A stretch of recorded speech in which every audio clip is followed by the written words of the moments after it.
نحمده ونستعينه ونستغفره ونؤمن به ونتوكل عليه ونعوذ بالله من شرور أنفسنا ومن سيئات أعمالنا من يهده الله فلا مضل له ومن يضلله فلا هادي له ونشهد أن لا إله إلا الله ونشهد أن سيدنا وحبیبنا وشفیعنا ومولانا محمدا عبدہ ورسولہ اما بعد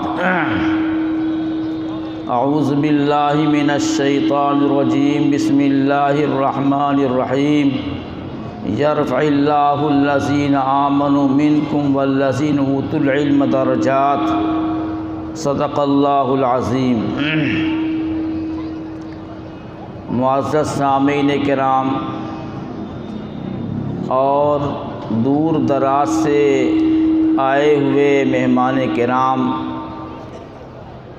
اللہ رب العزت کا بڑا کرم اور احسان ہے کہ اللہ نے اس مبارک مجمع میں ہم سب کو جمع فرمایا اور اپنی آنکھوں سے جامع رحمانی، خانقہ رحمانی اور خانقہ رحمانی کے اکابرین کی زیارت کی توفیق بخشی ہے۔ یہ اللہ کا کرم ہے۔ اللہ جس سے محبت فرماتے ہیں، اللہ جس پر کرم فرماتے ہیں، اس کو اپنے کام کے لیے منتخب کر لیتے ہیں اور اس کو اپنے پسندیدہ کام کی توفیق دیتے ہیں۔ اس لیے اللہ کا کرم ہوا کہ اللہ نے پسندیدہ کام کے لیے، پسندیدہ عمل کے لیے ہم سب کو قبول فرمایا۔ ہمیں اس پر خوش ہونا چاہیے، ہمیں اللہ کے سامنے سجدہ ریز ہونا چاہیے کہ اللہ نے ہمیں یہ توفیق بخشی ہے۔ حضرت نبی کریم صلی اللہ علیہ وسلم سے کسی صحابی نے سوال کیا کہ یا رسول اللہ مل ایمان، ایمان کی علامت کیا ہے، ایمان کی پہچان کیا ہے، کیسے سمجھیں کہ ہمارا ایمان صحت مند ہے، ہمارا ایمان بیمار نہیں ہے، یہ کیسے پتہ چلے گا؟ تو فرمایا حضرت نبی کریم صلی اللہ علیہ وسلم نے اذا سرت کا حسنتک وساءت کا سیئتک فانت مومن۔ نیک عمل کرنے سے خوشی محسوس ہو، اچھا لگے اور دل میں یہ خیال پیدا ہو کہ اللہ کی بخشی ہوئی توفیق ہے، اور اگر کبھی برائی ہو جائے تو آدمی غمزدہ ہو جائے تو یہ سمجھ جانا کہ تمہارا ایمان کامل ہے، تمہارا ایمان صحت مند ہے، تمہارا ایمان بیمار نہیں ہے۔ اگر ہم یہاں آ کر کے یہ خوشی محسوس کر رہے ہیں کہ اللہ نے ہمیں اچھے عمل کی توفیق دی، میرا یہ وقت مفید رہا، اللہ نے ہمیں یہ توفیق بخشی، اگر یہ جذبہ ہمارے دل میں ہے تو سمجھیے کہ آپ کا ایمان صحیح ہے، بیمار نہیں ہے۔ اور اگر آپ یہاں آ کر کے اپنے اندر کچھ تبدیلی محسوس نہیں کر رہے ہیں، آپ اپنے اندر خوشی محسوس نہیں کر رہے ہیں، آپ کا آنا ایک بازاروں میں گھومنے کے لیے ہو رہا ہے، تو آپ سمجھ جائیے کہ آپ کا ایمان بیمار ہے، آپ کا ایمان صحت بخش نہیں ہے، صحت مند نہیں ہے۔ ہمیں اپنے ایمان کا علاج کرانا چاہیے، علاج کرانا چاہیے اور اپنے ایمان کو کامل و مکمل بنانے کی کوشش کرنی چاہیے۔ اور ایمان کامل اور مکمل ہوتا ہے مومن کامل کی صحبت سے۔ اگر آپ مومن کامل کی صحبت میں رہیں گے اور ان سے استفادہ کریں گے تو جس طرح سے مومن کامل کا دل روشن ہے ایمان کی روشنی سے، آپ کا دل بھی منور ہو جائے گا، آپ کا دل بھی روشن ہو جائے گا ایمان کی روشنی سے۔ چراغوں سے جلا کرتا ہے۔ ان بزرگوں کے پاس، اللہ والوں کے پاس ایمان کا چراغ ہے، ایمان کی روشنی ہے۔ اگر ہم بجھے ہوئے چراغ کو اور بجھے ہوئے دیا کو اگر ان اکابرین کے صحبت میں لے کر جائیں اور محبت اور عقیدت کے ساتھ بیٹھیں تو یہ ہمارا بجھا ہوا چراغ روشن ہو جائے گا۔ اور ہمارا بجھا ہوا چراغ پہلے اندھیرا تھا، ان بزرگوں کی صحبت سے اس دیا میں، اس چراغ میں روشنی پیدا ہو جائے گی اور ہمارا دل بھی ایمان سے روشن ہو جائے گا۔ اس لیے آپ بار بار آئیے، خانقاہ رحمانی آئیے، عقیدت محبت کے ساتھ آئیے، محبت کے ساتھ آئیے، ان بزرگوں کی محبت کو دلوں میں لیے ہوئے آئیے۔ اگر آپ کا دل ان کی محبتوں سے پر ہے، بھرا ہوا ہے، تو ان میں جو اللہ نے ایمان کی روشنی عطا کی ہے، دین کا جو جذبہ اللہ نے ان حضرات کو دیا ہے، آپ میں منتقل ہو جائے گا۔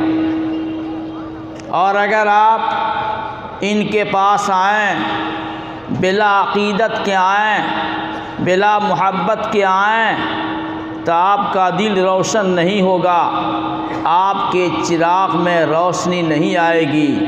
آپ کے دل میں، آپ کے چراغ میں پہلے سے تیل اور بتی موجود ہو، عقیدت کا تیل اور بتی موجود ہو، اب ان بزرگوں کے پاس آئیں گے، ان کا دل روشن ہے، ان کا دل جل رہا ہے، آپ کا دل بھی روشن ہو جائے گا اور چراغ سے چراغ جلتا چلا جائے گا۔ یہ اللہ رب العزت کا بڑا احسان ہے، بڑا کرم ہے کہ اللہ نے ہندوستان جیسے ملک میں اللہ نے دین کی حفاظت کا ایک سامان فراہم کر دیا۔ اللہ رب العزت نے اکابروں کے دل میں، بزرگوں کے دل میں کفر سے مقابلہ کرنے کے لیے، ارتداد سے مقابلہ کرنے کے لیے اللہ نے ان بزرگوں کے دل میں یہ بات ڈال دی کہ اگر جگہ جگہ مدارس قائم کیے جائیں گے، جگہ جگہ دینی تعلیم ہوگی، تو اس ملک کا مسلمان مرتد ہونے سے بچ جائے گا۔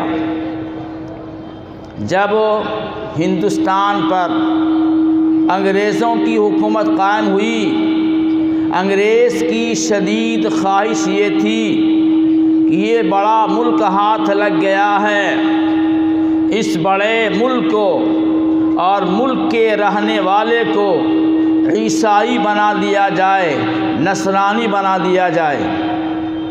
اس کی پوری کوشش یہاں کا بادشاہ، یہاں کی حکومت، یہاں کے ذمہ دار پوری طاقت کے ساتھ نصارہ مذہب کی ترویج کے لیے، اس کی تبلیغ کے لیے برطانیہ سے بڑے بڑے پادریوں کو، بڑے بڑے جانکاروں کو، بڑے بڑے پوپ کو ہندوستان روانہ کر رہے تھے، اور ایسا محسوس ہو رہا تھا کہ پورا ہندوستان اور ہندوستان میں رہنے والا سارا انسان یہ ایک نہ ایک وقت عیسائی بن جائے گا، مذہب اسلام سے ہاتھ دھو لے گا۔ اس لیے جگہ جگہ ان کے مبلغین اور ان کے پرچار کرنے والے، ان کے پوپ اور پادری گلیوں میں، چوراہوں پر اپنے مذہب کی ترویج کے لیے آگے آگے جاتے تھے۔ ان کے ساتھ حکومت کے جانب سے باقاعدہ فورس ہوا کرتی تھی، باقاعدہ پولیس ہوا کرتی تھی، تاکہ کوئی ان پوپ کو، ان پادریوں کو، ان عیسائی مذہب کے پرچارک کو کوئی نقصان نہ پہنچا سکے۔ علماء بے سر و سامانی کی حالت میں اور انتہائی پریشانی کی حالت میں ان پادریوں کا مقابلہ کر رہے تھے۔ جگہ جگہ مناظرے ہو رہے تھے اور پادریوں کو شکست ہو رہی تھی، جگہ جگہ مناظرے ہو رہے تھے، لیکن یہ فتنہ تھا کہ تھمنے کا نام نہیں لے رہا تھا۔ اکابرین پریشان تھے اور اللہ والے پریشان تھے، راتوں میں روتے تھے، تہجد کی نماز میں دعا کرتے تھے، اتنا بڑا ملک میں مسلمانوں کا کیا حال ہوگا، اسلام کا کیا حال ہوگا، یہاں کے مسلمانوں کو مرتد بنانے کی، عیسائی بنانے کی پوری کوشش کی جا رہی ہے۔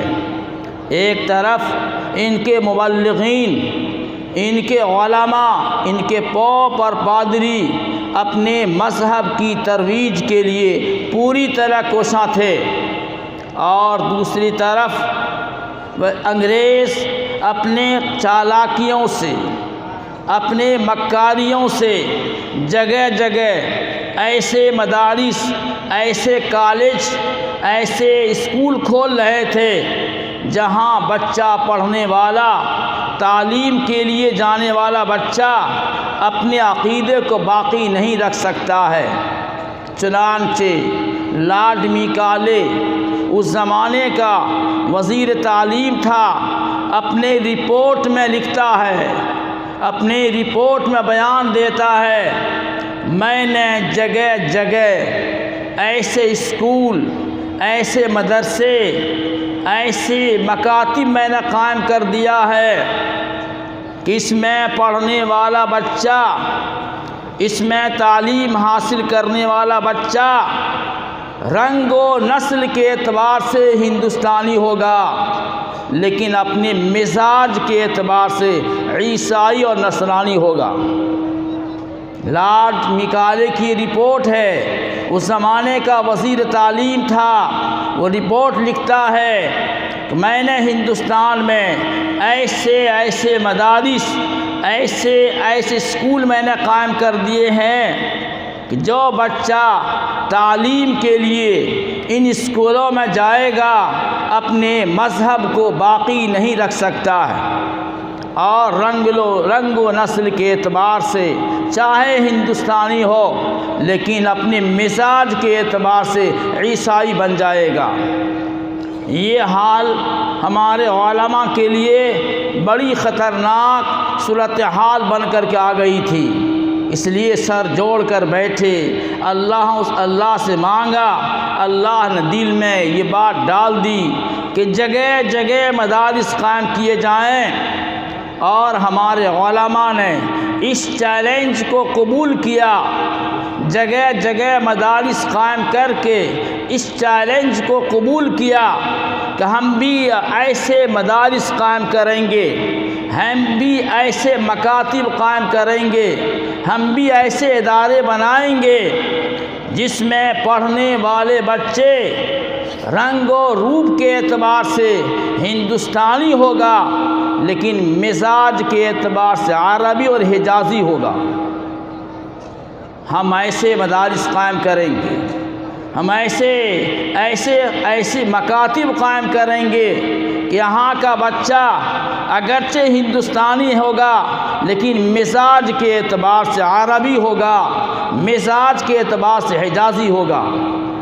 یہ مدارس اسی لیے قائم کیے گئے ہیں تاکہ ہمارا مزاج عیسائی بننے سے بچ جائے، ہمارا مزاج نصرانی بننے سے بچ جائے، ہمارا مزاج یہ صرف حجازی بن کے رہ جائے، صرف عربی بن کے رہ جائے۔ اس لیے ہمیں ان مدارس کی قدر کرنی ہوگی، ان مدارس کی قدر کرنی ہوگی اور ان کو باقی رکھنے کی ہر ممکن کوشش کرنی پڑے گی۔ اس لیے آپ ان جیسے عظیم اداروں کی آپ قدر کریں، ان کا تعاون کریں، علماء کی ہمت افزائی کریں، اور آپ ایسے علماء کی، ایسے ادارے کی، اور اپنے علاقے میں جو بھی ادارے آپ کے قائم ہیں ان کا آپ باقی رکھیے۔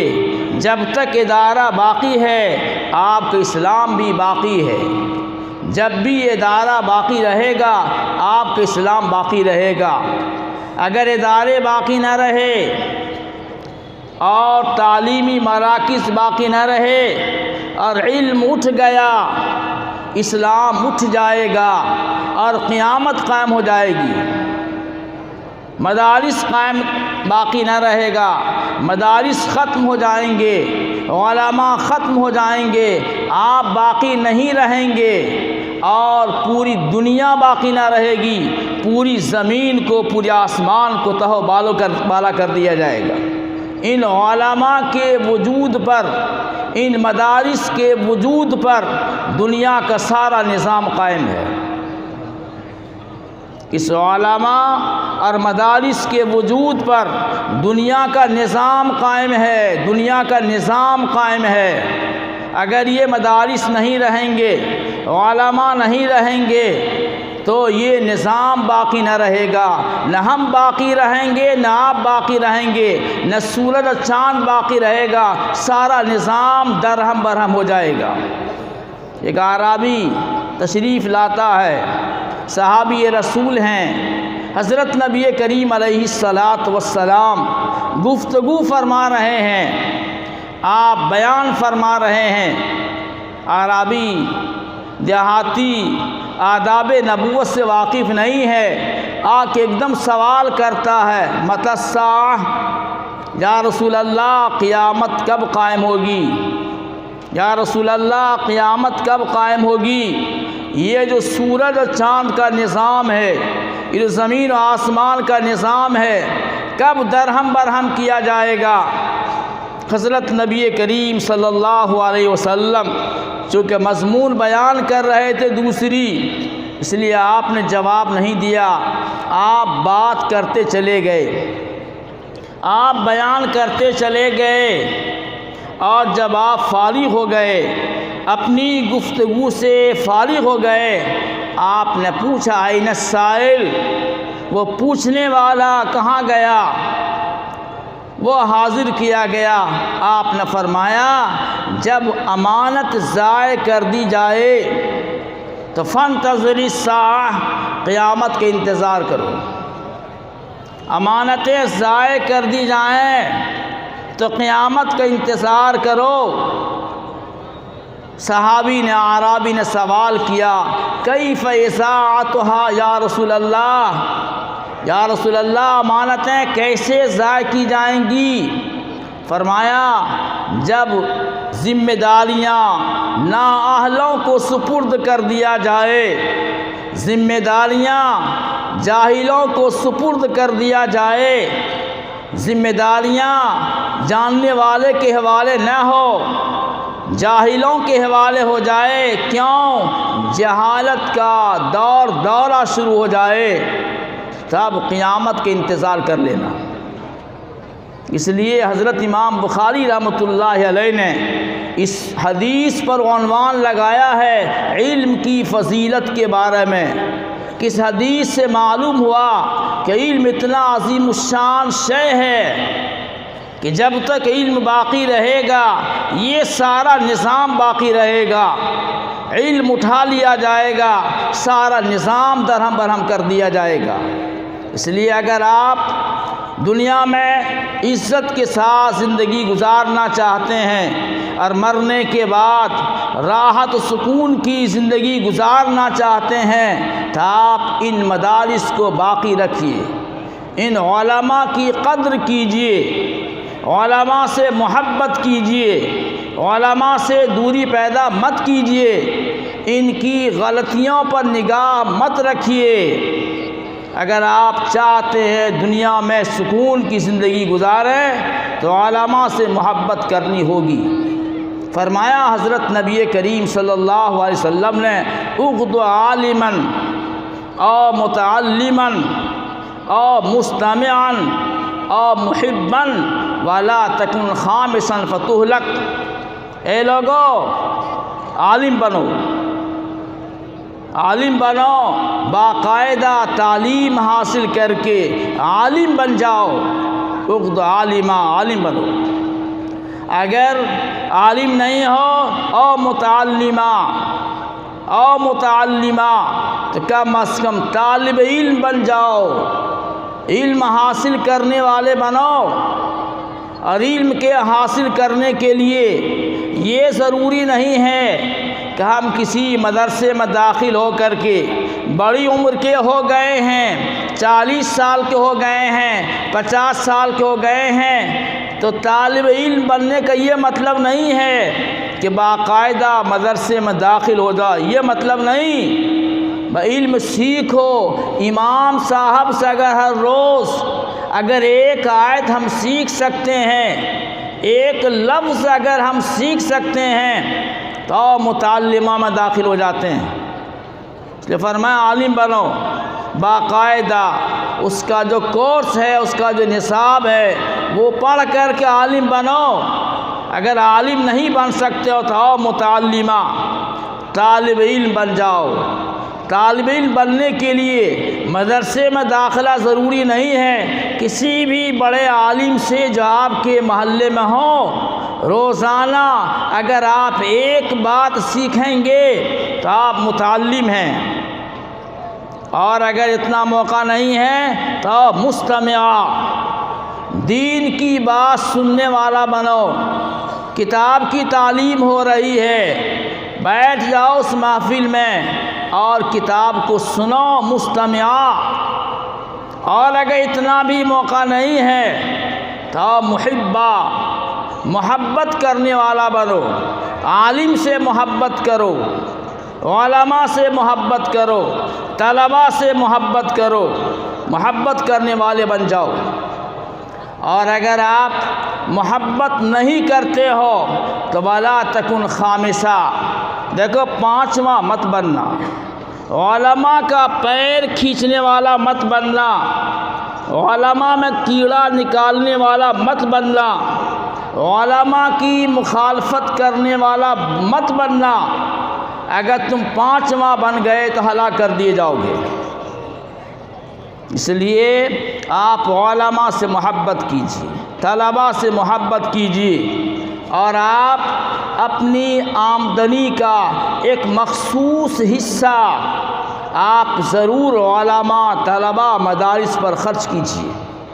اگر آپ نے اپنی آمدنی کا مخصوص حصہ آپ نے علماء پہ خرچ نہیں کیا اور سارا مال سمیٹ کر بیٹے کے منہ میں ڈالنے کی کوشش کی تو آپ کا بیٹا ایک زمانے میں ایسا رلائے گا، ایسا رلائے گا کہ آنکھ سے آنسو بھی نہیں نکال سکیں گا، خون کے آنسو رلائے گا۔